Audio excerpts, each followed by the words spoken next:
हम लोग बात कर रहे थे आपका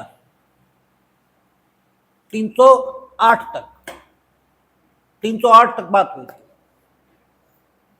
या आपका 345 तक, 308 सीआरपीसी और 345 बीएनएसएस।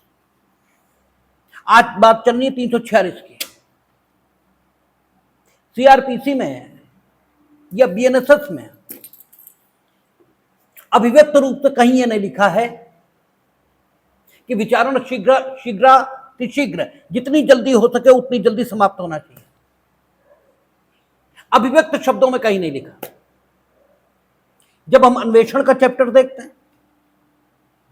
तो वहां ये जरूर लिखा मिलता है, सीआरपीसी का सेक्शन हमें याद है कि जब 173 पर पहुंचते थे, अब 193 पर पहुंचते होंगे, तो वहां यह लिखा जरूर मिलता था कि इस अध्याय के अधीन जितने अन्वेषण चलाए जाएंगे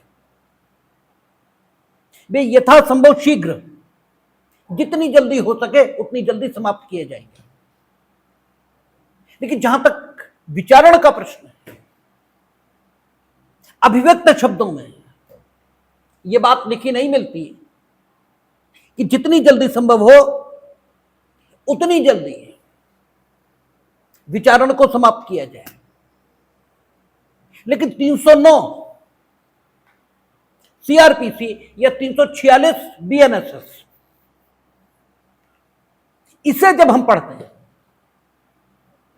तो इसकी जो भाषा है, उस भाषा का जब अर्थान्वयन किया जाएगा तो यह बात क्लियर हो जाती है कि विधायिका ये चाहती है कि प्रत्येक दांडिक विचारण का जो समापन है वो जल्द से जल्द हो।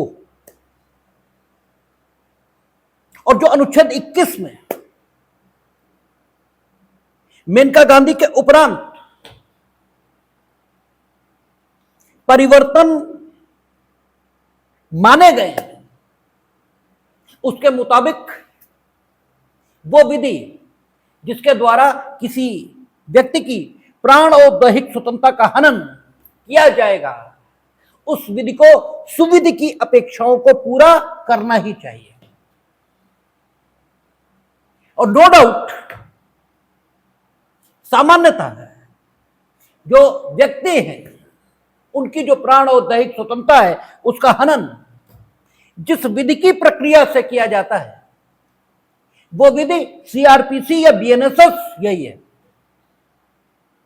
इन जनरल हालांकि अन्य विधियां भी हैं, लेकिन यह विधि ये तो है ही है और जनरली यही प्रयोग में आती है। अगर 100 लोगों की प्राण और दैहिक स्वतंत्रता का हनन किया जाता है विधि की स्थापित प्रक्रिया से, तो उनमें से 75 सीआरपीसी के मुताबिक या बीएनएसएस के मुताबिक उनकी प्राण और दैहिक स्वतंत्रता का हनन किया जाता है। तो इन विधियों को सुविधि की जो अपेक्षा है इसको पूरा करना ही होगा। तो हम जब बीएनएसएस या सीआरपीसी को इस सुविधि की कसौटी पर रखते हैं तो हमें 309 या 346 यह उपबंध दिखाई देता है जो सीआरपीसी या बीएनएसएस को अनुच्छेद 21 के विरोध में जाने से रोकता है। शायद यह धारा न होती तो सीआरपीसी या बीएनएसएस अनुच्छेद 21 के वायलेशन के आधार पर चैलेंज भी की जा सकती थी। परिणाम क्या होता हमें नहीं मालूम। हो सकता है न्यायालय अन्य उपबंधों के माध्यम से इसको कॉन्स्टिट्यूशनल ही मानता, यह भी संभव है। लेकिन एक बात तय थी कि इसकी संवैधानिकता, ये चुनौती इसको मिल सकती थी, लेकिन 346 ने इसको सुविधि बना देने में अपना योगदान दिया है और इसको सुविधि की अपेक्षाओं के अंतर्गत ला दिया है। क्यों? क्योंकि 346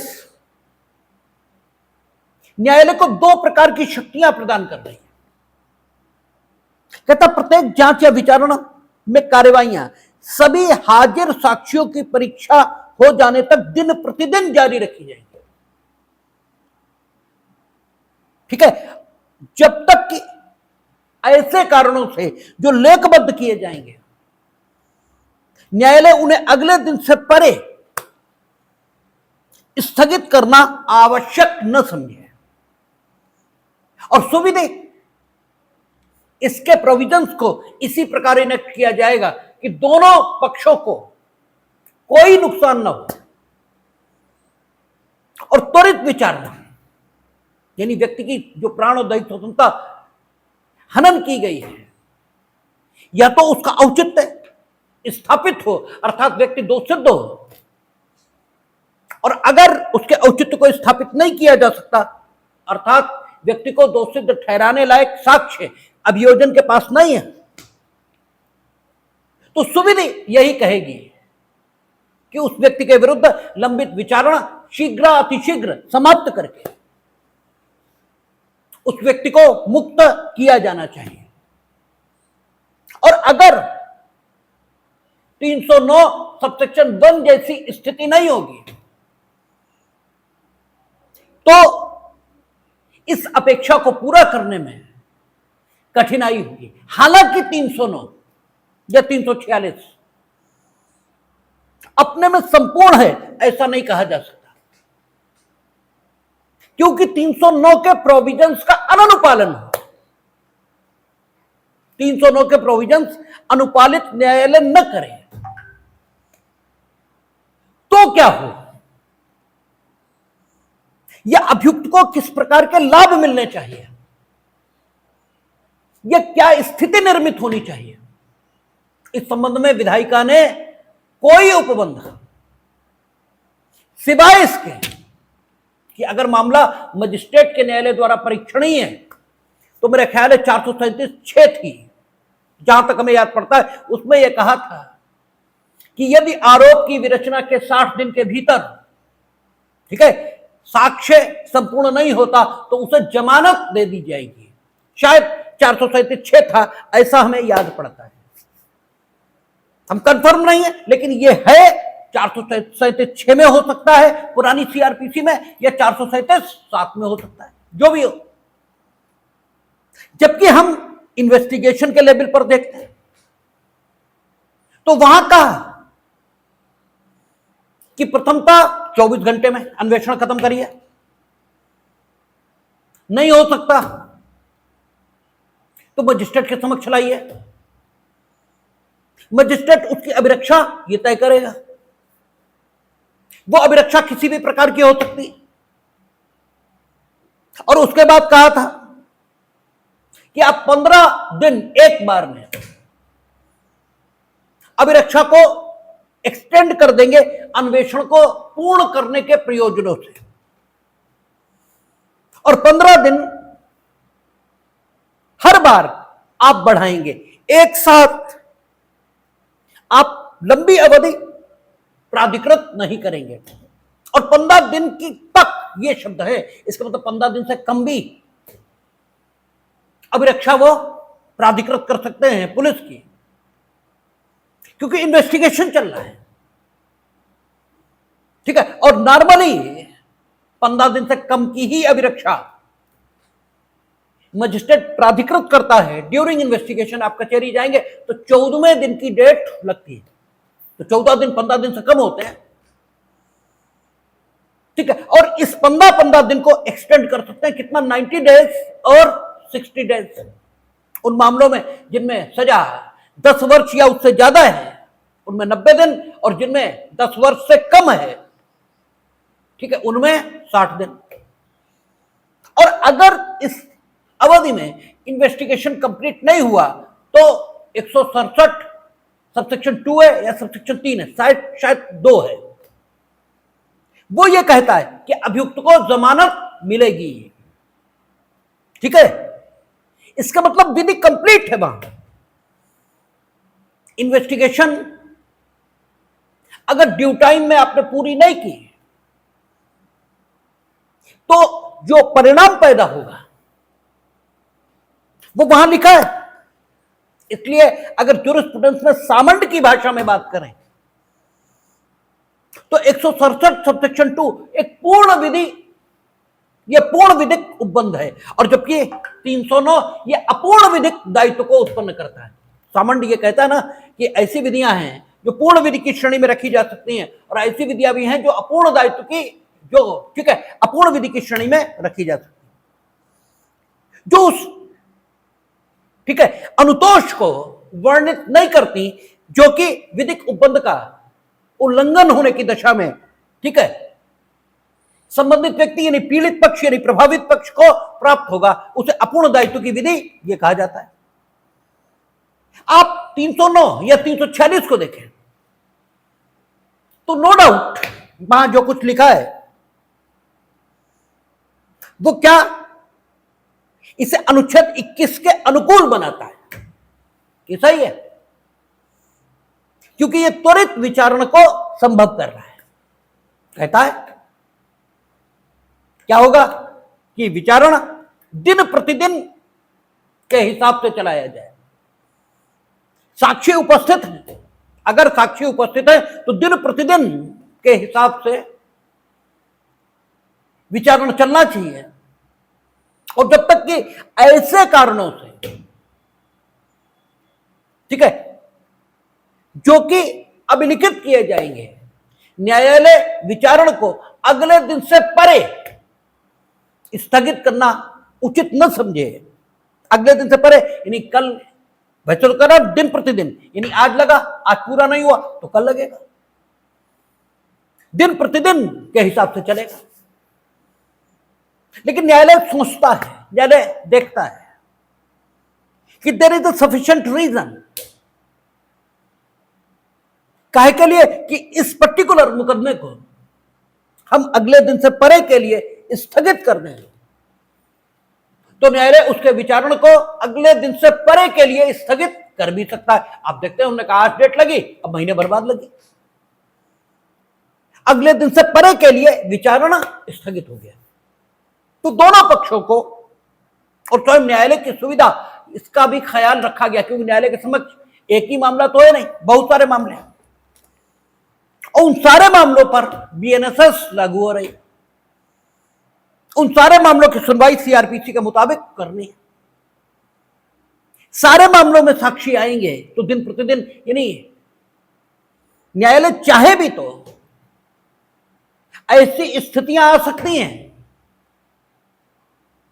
कि न्यायालय को कार्रवाई अगले दिन से परे के लिए स्थगित करना जरूरी हो जाए, और अगर जो आवश्यक हो गया है, यानी देरी अगर आवश्यक है और तब देरी की गई है तो वो देरी नहीं है। जैसे हमने कहा था आपसे ना कि वैदिकी हिंसा हिंसा न भवति, वैदिकी हिंसा हिंसा नहीं है। क्यों? इसलिए नहीं है क्योंकि हिंसा तब हिंसा है जब वो सिर्फ दूसरे को कष्ट पहुंचाने के लिए ही की जाए। इसलिए भगत सिंह जो कुछ कर रहे थे, चंद्रशेखर आजाद जो कुछ कर रहे थे, वो हिंसा नहीं थी। ठीक है, महाभारत के युद्ध में पांडव पक्ष जो कुछ कर रहा है वो हिंसा नहीं है, क्योंकि जब शांति की, जीवन मूल्यों की स्थापना का एक ही मार्ग शेष रह जाए, हिंसा, ठीक है, यानी आपको खत्म कर देना, जो अशांति फैलाए हुए हैं तो उन्हें खत्म कर देना हिंसा की कोटि में नहीं आता, क्योंकि हिंसा का मतलब ही यह है कि आदमी को तंग करने के अलावा दूसरा कोई उद्देश्य उसके पीछे है ही नहीं। यही हमने कहा था, तर्क कुतर्क वितर्क। जब तर्क सिर्फ इसलिए किया जा रहा है कि सामने वाले की बात का खंडन कर देना है, सिर्फ इसीलिए, केवल एकमात्र उद्देश्य यही है, इसके अलावा कोई उद्देश्य नहीं, तो उसे कुतर्क कहते हैं।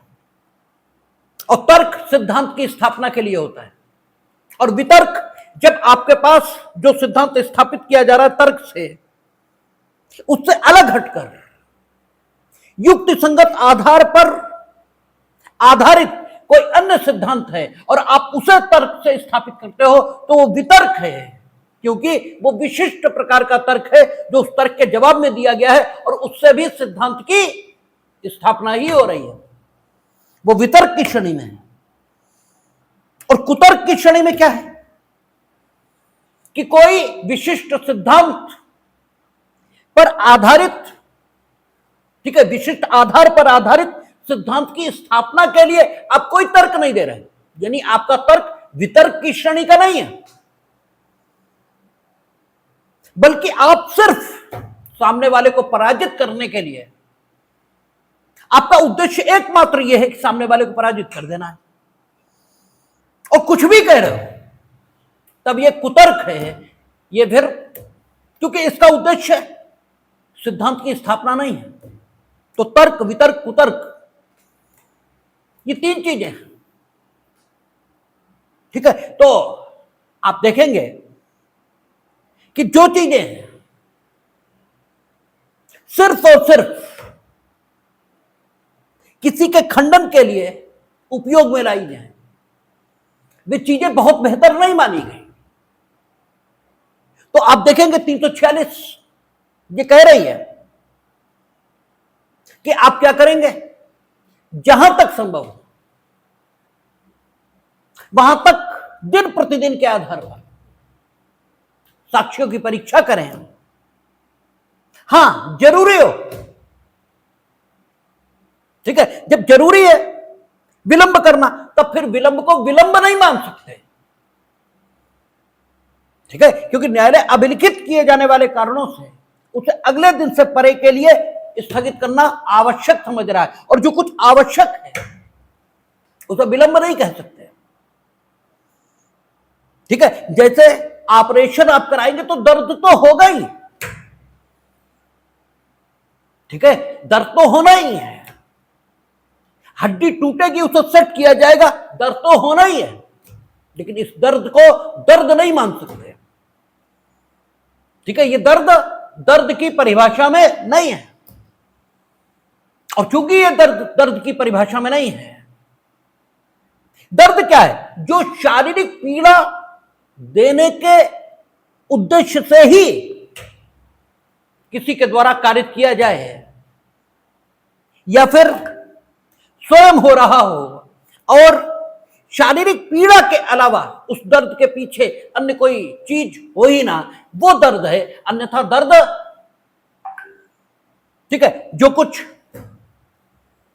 पीड़ा दे उस सबको नहीं मान सकते, और अगर उस सबको मानेंगे तो फिर ऑपरेशन भी नहीं होगा, कुछ नहीं होगा, ठीक है। यद्यपि ऑपरेशन करने में भी, ऑपरेशन के बाद जो कुछ महसूस होगा वो भी वही दर्द है, वैसा ही दर्द है, उसमें कोई गुणात्मक दृष्टिकोण से देखें क्वालिटेटिव डिफरेंस ये नहीं है, लेकिन फिर भी अंतर है।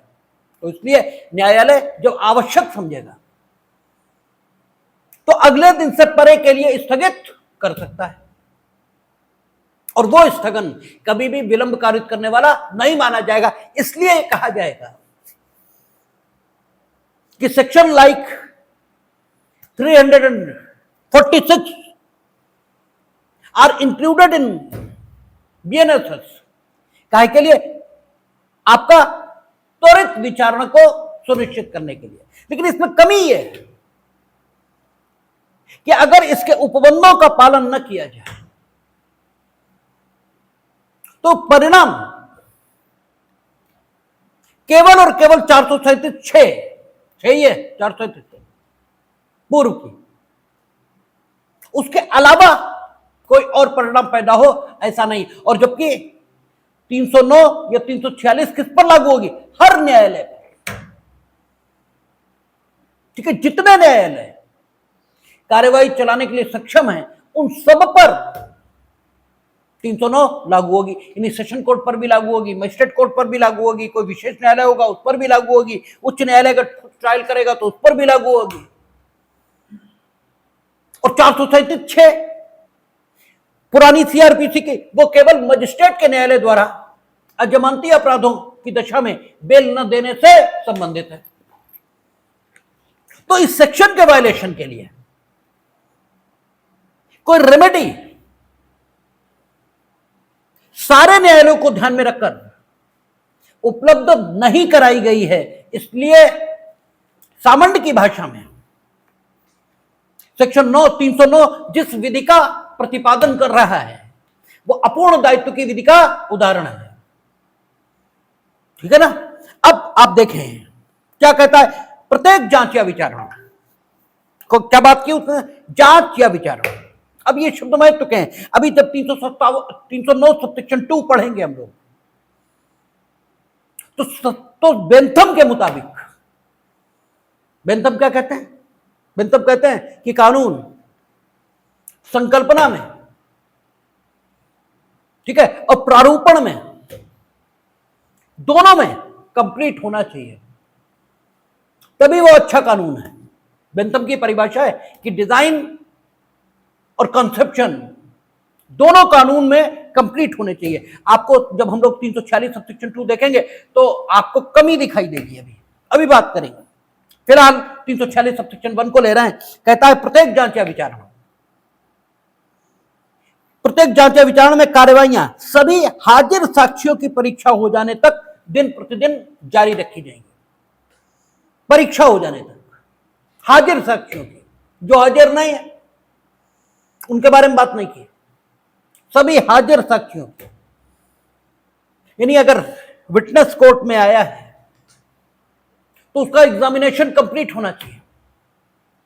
जब तक कि ऐसे कारणों से जो लेखबद्ध किए जाएंगे न्यायालय उन्हें अगले दिन से परे स्थगित करना आवश्यक ना समझे। यानी सामान्य नियम यह है कि किसी भी मामले में जो साक्षी उपस्थित,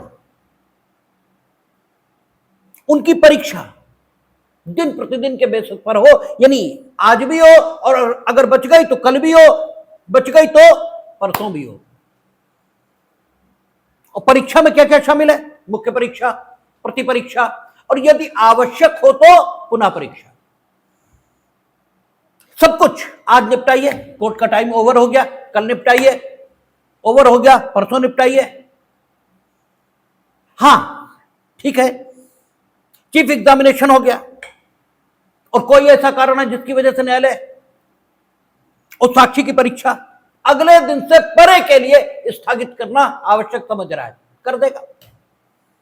अब चूंकि कोर्ट्स पर बर्डन इतना ज्यादा है, एक कोर्ट में 250 फाइलें लगी, उनमें से 10 में साक्षी आ गए, ठीक है ना। तो बीएनएसएस या सीआरपीसी ये तो 250 फाइलों के लिए है, खाली एक के लिए तो है नहीं।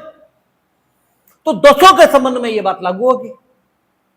अब 10 का चीफ एग्जामिनेशन, चीफ एग्जामिनेशन आप कहते हैं कि या तो अधिवक्ता या उसका,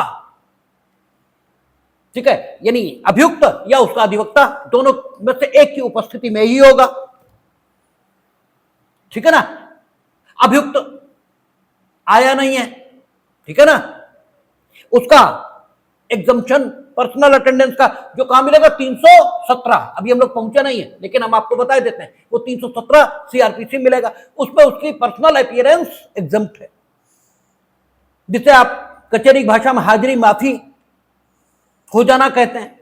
अब वकील साहब को हम बुला रहे हैं, हम फोन कर रहे हैं, क्या करें, 10 जो पत्रावलियां हैं, 10 में साक्षी बैठे हैं, 10 में हम उन्हें बुलाने सीट पे तो जा नहीं पाएंगे। हम फोन कर रहे हैं, उनका फोन बंद है, ठीक है, उनका फोन बंद है, या वो फोन उठा नहीं रहे, या उठा भी लिया तो आ नहीं रहे, ठीक है। अब आ नहीं रहे तो एकदम कड़ी कार्यवाहियां तो हो नहीं जाती। यानी प्रैक्टिकल प्रॉब्लम्स ऐसी हैं जिनकी वजह से 10 साक्षियों की परीक्षा प्रतिदिन, ठीक है, दिन प्रतिदिन के आधार पर होना संभव नहीं। अच्छा, अधिवक्ता आ भी गए, हमने चीफ एग्जामिनेशन लिखा है, तब तक कहीं से बहस की पुकार हो गई तो वहां चले गए, ठीक है। अब सवाल ये कि 10 के 10 मौजूद है। अब कल जो अगली फाइलें लगी होंगी उनमें 10 आ जाएंगे, उससे अगले में, उससे अगले, यानी फाइल तो डेली लगी है ना। तो अगर हम कल लगा भी दें तो कल की डेट में जो फाइल है उनमें भी विटनेस आएंगे, ये भी आ जाएंगे, तो कल भी कैसे होगा। इसलिए अगले दिन से परे के लिए स्थगित करना आवश्यक हो जाएगा। और अगले दिन से परे के लिए वहां स्थगित किया जाता है। ठीक है ना। 309 सबसेक्शन 1 की ताकत का उपयोग करके, और ये कितने होगा, जांच और विचारण दोनों दशाओं में ये ताकत न्यायालय को उपलब्ध है। अन्वेषण से कोई ताल्लुक है ही नहीं, अन्वेषण का हम लोग 167 में निपट चुके हैं, और 3 ही स्टेजेस होंगे। जांच विचारण अगले दिन से परे के लिए स्थगित करना अगर न्यायालय आवश्यक समझता, हाँ कारणों का अभिलेखन वो करेगा। ठीक है, ये आपका हो गया। परंतु ये परंतु जोड़ा है, परंतु जब जांच या विचारण भारतीय न्याय संहिता 2023 की धारा 64 जो पूर्व की 376 है, ठीक है, 65, 66, 376 ABCD जो पहले थी वो है, ये कि अधीन किसी अपराध से संबंधित है, तब जांच या विचारण यथासंभव आरोप पत्र के फाइल किए जाने की तारीख से 2 मास की अवधि के भीतर पूरा किया जाएगा। यथासंभव पूरा किया जाएगा, ये नहीं है, यथासंभव, जहां तक संभव हो। और कानून में यही शब्द हैं जो आप पढ़ते नहीं, और इसी के कारण आपको बार बार मिसकॉन्सेप्शन होता है। यथासंभव आप पढ़ेंगे नहीं, फिर कहेंगे कि 2 महीने में तो पूरा ही नहीं हुआ। यथासंभव जहां तक हो सके।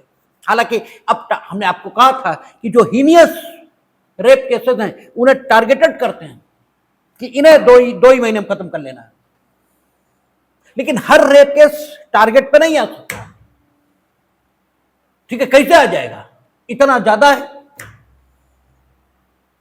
कि 2 महीने में यथासंभव खत्म हो ही नहीं सकता। हाँ, एक समय सीमा रखी गई, तो जितनी जल्दी हो सके उतनी जल्दी, क्योंकि फेमिनिन ज्यूरिस्प्रूडेंस का आज युग है। ठीक है, तो हर जगह उसकी छाप हमें दिखाई देती है विभिन्न विधियों में। अगर आपसे कहा जाता है कि नारीवादी विधि शास्त्र चल रहा है इस समय, इसको साबित करिए, तो ये साबित कर रहा है इसको। ठीक है ना, ये उदाहरण है उसका कि फेमिनिन ज्यूरिस्प्रूडेंस इस समय ये चल रहा है, उन्हीं के पक्ष में प्रोविजन बनना है। ठीक है, तो यथासंभव 2 महीने इसके भीतर समाप्त किया जाएगा। अब एक सवाल उठता है, आदमी खिलाफ FIR लिख गई, उसे जमानत मिले अगर अजमानती अपराध की दशा है, ये कोई जरूरी तो है नहीं भाई। अजमानती अपराध की दशा में जमानत मांगना आपका हक है, जमानत प्राप्त करना ये तो आपका हक है नहीं। मिल भी सकती है, नहीं भी मिल सकती है। मानिए नहीं मिली,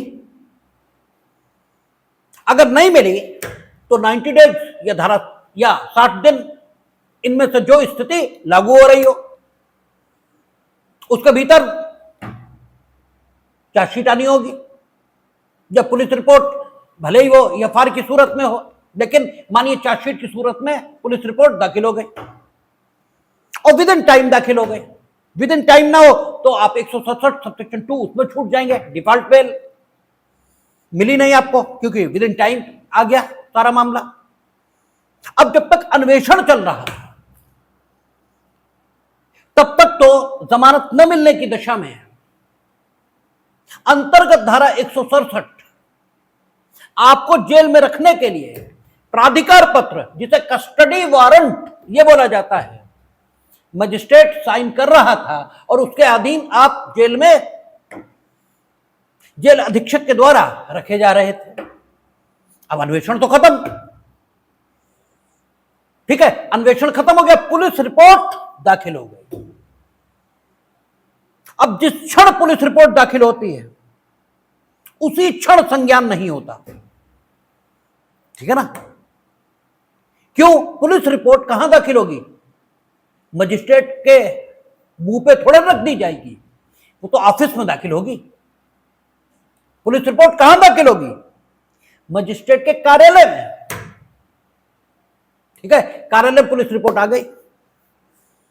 अब पुलिस रिपोर्ट विभिन्न रजिस्टरों में दर्ज की जाती है कि अमुक अपराध में पुलिस रिपोर्ट प्राप्त हो गई। अब कोई एक मुकदमा तो है नहीं, जिले भर में 150 मुकदमे, 150 पुलिस रिपोर्ट आ रही, 150 पुलिस रिपोर्टों को चढ़ाना है और आपको जमानत नहीं मिली है, आपको जमानत नहीं मिली है, आप कहां हैं? जेल में। अच्छा,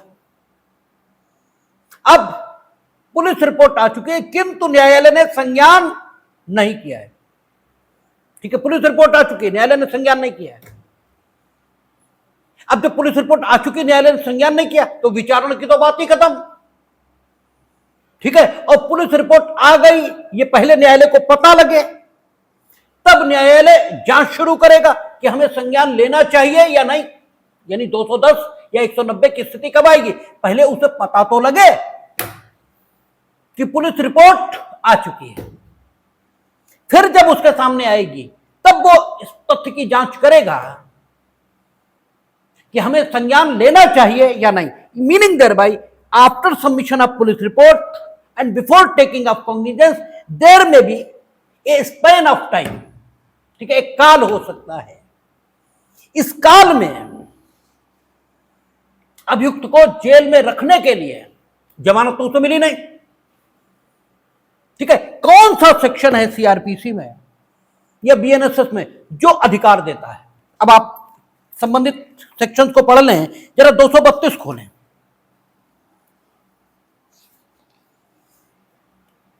ठीक है, 232 क्या कहता है?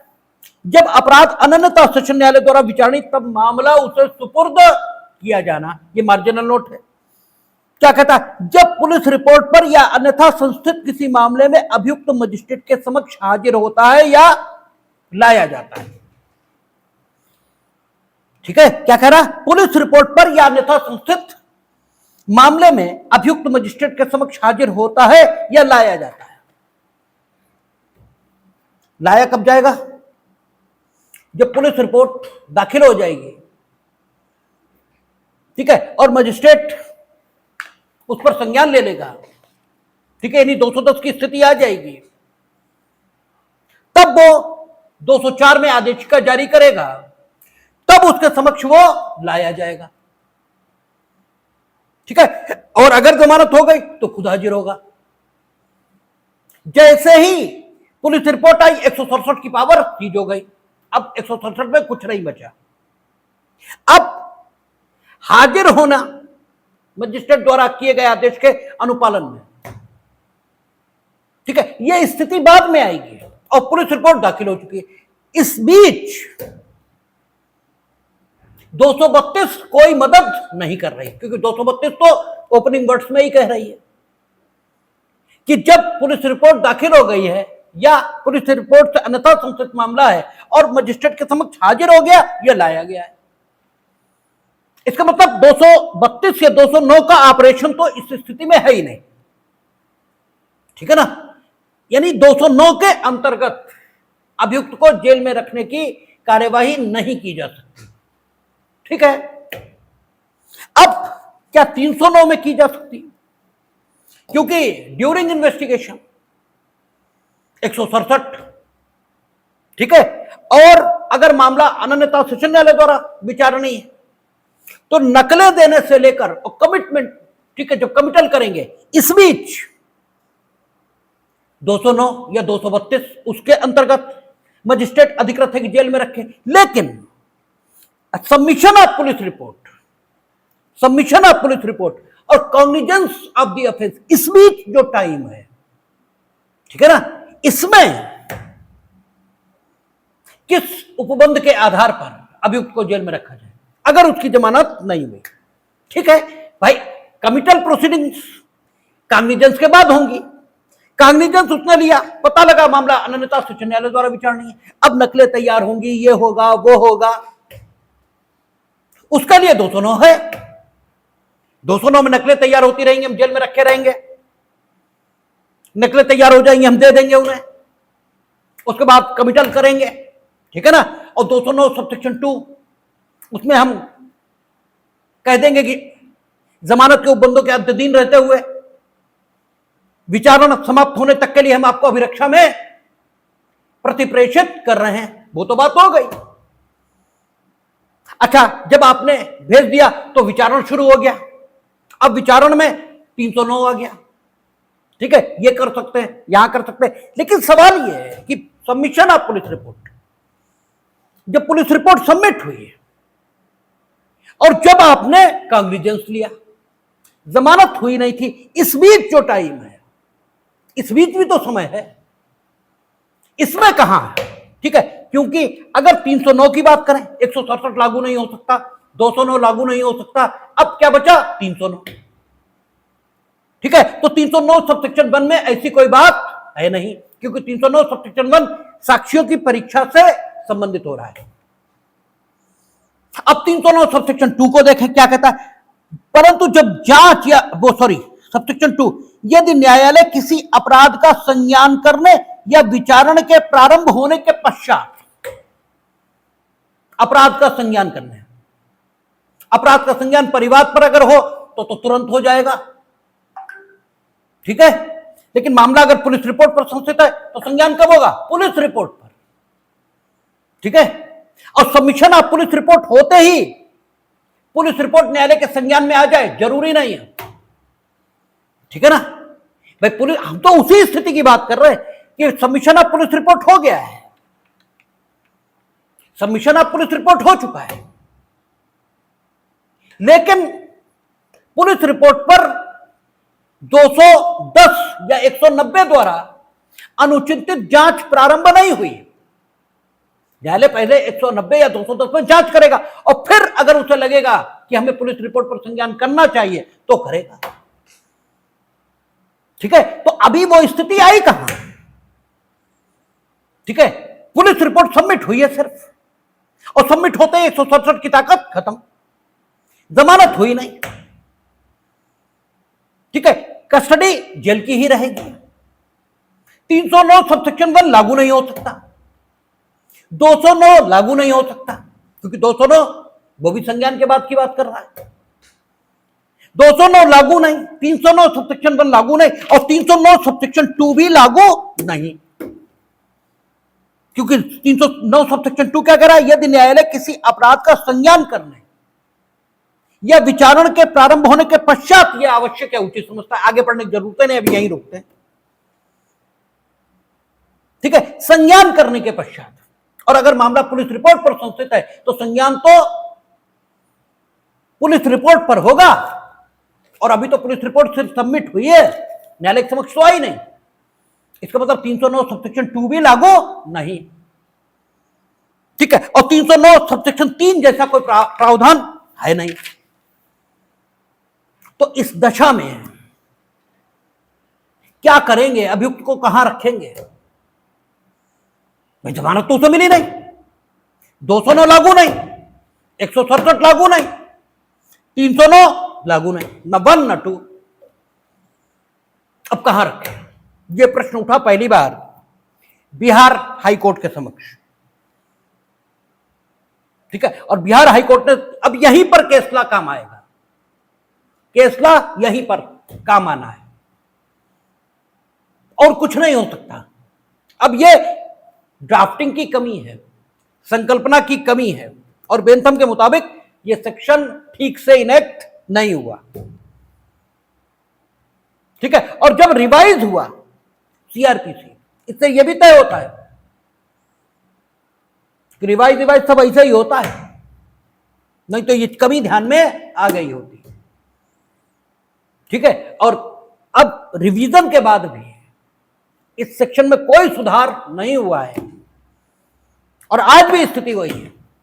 तो बिहार ने, हाईकोर्ट ने डिसाइड किया सुप्रीम कोर्ट के डिसीजन के आलोक में कि 309 सबसेक्शन 2 में ही रिमांड करेंगे, क्योंकि 167 तो लागू है ही नहीं, और 209 कमिटल प्रोसीडिंग्स जब तक न हो जाए, संज्ञान के पश्चात जब तक कमिटल प्रोसीडिंग्स न हो जाए, उस बीच के लिए सबमिशन ऑफ पुलिस रिपोर्ट और संज्ञान के बीच में जो टाइम है, इस टाइम के लिए 209 नहीं है, ठीक है। 209 तो एक स्पेसिफिक पर्पस के लिए कस्टडी को तय करने का हक देता है, केवल और केवल 309 सबसेक्शन 2 यही मान सकते हैं। और उन्होंने कहा कि 309 सबसेक्शन 2 जिस उद्देश्य, जिस विधायी उद्देश्य को लेकर बनाया गया है, ठीक है, किस विधायी उद्देश्य को लेकर, उसने कहा यदि न्यायालय किसी अपराध का संज्ञान करने या विचारण के प्रारंभ होने के पश्चात यह आवश्यक है, उचित समझता कि किसी जांच या विचारण का प्रारंभ करना मुलतवी कर दिया जाए या उसे स्थगित कर दिया जाए, ठीक है, तो वह समय समय पर ऐसे कारणों से जो लेखबद्ध किए जाएंगे ऐसे निबंधनों पर जैसे वह ठीक समझे उतने समय के लिए जितना वह उचित समझे उसे मुलतवी या स्थगित कर सकता है, और यदि अभियुक्त अभिरक्षा में है तो उसे वारंट द्वारा प्रतिप्रेषित कर सकता है। तो उन्होंने कहा कि इस जांच शब्द को यहां उदारता पूर्वक पढ़ेंगे, ठीक है, जांच शब्द को उदारता पूर्वक पढ़ेंगे, और जांच शब्द को उदारता पूर्वक पढ़ते हुए हम ये मान लेंगे कि यहां ये लिखा है कि अभियुक्त यदि जांच के प्रयोजनों से भी अभिरक्षा में है, ठीक है, तो वो जांच के लिए ही, क्योंकि यहां कहा कि जांच या विचारण को मुलतवी या स्थगित करना आवश्यक समझे, ठीक है ना, तो ये मानेंगे कि चूंकि जांच या विचारण को उसने मुलतवी या स्थगित करना आवश्यक समझा है और अभियुक्त अभिरक्षा में है, ठीक है, तो भले ही अभी संज्ञान नहीं हुआ लेकिन माना यह जाएगा जो वो जांच के लिए ही जेल में है, ठीक है, जांच के लिए ही चूंकि जेल में, इसलिए इसी सेक्शन में उसकी अभिरक्षा प्राधिकृत कर दी जाएगी, ठीक है ना। यह बिहार हाईकोर्ट का जो डिसीजन है उससे बात निकलकर आई है, लेकिन जब स्पष्टीकरण एक हम लोग पढ़ेंगे इसका तो फिर बात गड़बड़ाने लगेगी। लेकिन चूंकि प्रारूपण की कमी है इसलिए यह प्रारूपण की कमी को निर्वचन के माध्यम से बस दूर ही किया जा सकता है, और कोई इसमें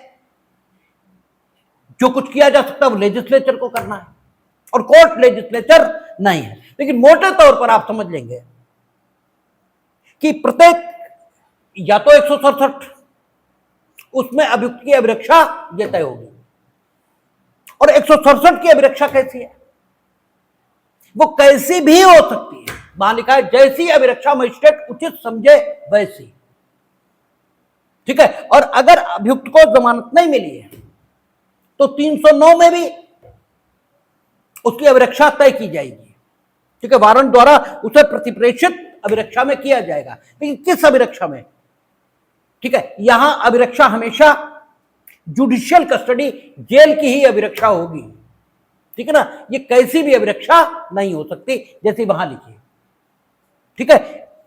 बाकी 309 इस बात को सुनिश्चित कर रहा है कि जल्द से जल्द विचारणा कंप्लीट हो, लेकिन अगर जल्द से जल्द कंप्लीट नहीं हो सकता, ठीक है, तो फिर विचारण को अगले दिन से परे के लिए स्थगित किया जा सकता है। लेकिन कुछ विशेष अपराध हैं जिनका विचारण 2 महीने के अंदर समाप्त किया जाएगा, और वो कौन से, सेक्सुअल ऑफेंसेस,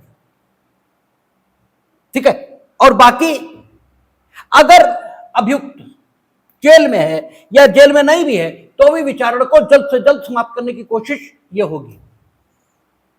कौन से आधार विचारण को स्थगित करने के लिए समुचित आधार नहीं माने जा सकते, यह भी 309 सबसेक्शन 2 बताएगा, ठीक है। तो 309 सबसेक्शन 2 स्थगन के संबंध में एक संपूर्ण विधि देता है, लेकिन इसकी कमी यह है कि अगर इस विधि का अनुपालन न हो तो क्या होगा, इसके संबंध में कोई चर्चा बीएनएसएस में नहीं हुई। शेष 309 की बात कल करेंगे हम लोग, और 309, 10, 11, 12 खत्म करेंगे, कल देखेंगे।